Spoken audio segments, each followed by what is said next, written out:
नमस्कार। आज हम एक बहुत ही गहरे विषय पर बात करने वाले हैं, दिव्य प्रकृति और सृजन का मूल से जुड़े एक अंश पर। जी नमस्कार। ये अंश सृष्टि की संरचना को समझने का एक बहुत ही मौलिक दृष्टिकोण देता है। हाँ, और इसमें श्री कृष्ण जो बताते हैं वो सृष्टि को दो हिस्सों में, मतलब दो तरह की प्रकृति में बांटते हैं। एक स्थूल है और एक शायद सूक्ष्म। बिल्कुल, एक जिसे वो अपरा कहते हैं और दूसरी परा। तो ये अपरा प्रकृति क्या है? स्रोत में इसकी गिनती बताई गई है ना? 8 तत्व। हाँ, 8 तत्व, पृथ्वी, जल, अग्नि, वायु, आकाश। ये तो 5 महाभूत हो गए जो हम जानते हैं। ठीक। लेकिन इसके आगे वो कहते हैं मन, बुद्धि और अहंकार। अच्छा, मन, बुद्धि, अहंकार, ये भी अपरा प्रकृति में। ये थोड़ा चौंकाने वाला नहीं? हम तो इन्हें आमतौर पर भौतिक नहीं मानते। सही कहा, यही इस वर्गीकरण की खास बात है। स्रोत के अनुसार हाँ, मन, बुद्धि और अहंकार भी अपरा यानी निम्न प्रकृति का ही हिस्सा हैं। मतलब ये भी जड़ माने गए हैं? हाँ, स्थूल तत्वों जैसे नहीं, पर सूक्ष्म रूप में। ये भी बदलते रहते हैं। इनमें अपनी कोई स्थायी चेतना नहीं है, ऐसा माना गया है। तो जिसे हम अपना आंतरिक जगत समझते हैं, वो भी इस नजरिए से भौतिक दायरे में ही आ गया।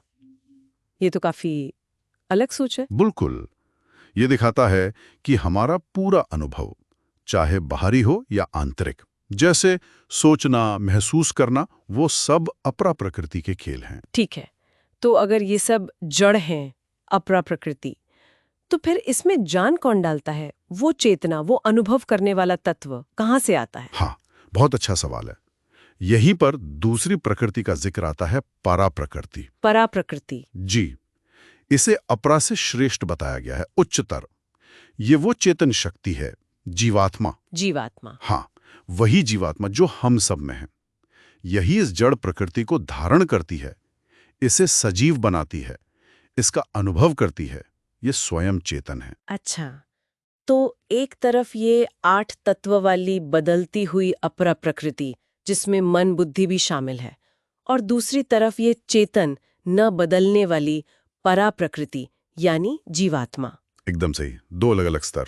तो फिर इन दोनों का आपस में रिश्ता क्या है? और इनका मूल स्रोत क्या है? ये दोनों आती कहाँ से हैं? यहीं पर वो सबसे अहम बात आती है, जो स्रोत में श्री कृष्ण कहते हैं। वो कहते हैं कि इन दोनों ही प्रकृतियों का, अपरा और परा, दोनों का मूल स्रोत वो स्वयं है। ओह! हाँ, वो कहते हैं मैं ही संपूर्ण जगत की उत्पत्ति और लय का कारण हूँ। मतलब ये जो एकदम अलग दिखने वाली चीजें हैं, जड़ पदार्थ और चेतनात्मा, ये दोनों आखिर में एक ही जगह से निकलती हैं? जी हाँ, इस दर्शन के अनुसार तो बिल्कुल यही है। ये सृष्टि का पूरा ढांचा, उसका भौतिक रूप और उसमें बसी चेतना, दोनों उसी एक परम स्रोत से ही प्रकट होते हैं। और शायद उसी में वापस चले जाते हैं। लय का मतलब यही हुआ? हाँ, उत्पत्ति भी वहीं से और लय भी उसी में। वो परम सत्य ही इन दोनों का आधार है। तो अगर हम आज की चर्चा को समेटें, हमने सृष्टि की 2 प्रकृतियों को समझा। एक है अपरा प्रकृति, जिसमें 8 तत्व हैं, हाँ, पृथ्वी, जल, अग्नि, वायु, आकाश, और साथ में मन, बुद्धि, अहंकार भी, ये सब जड़ हैं।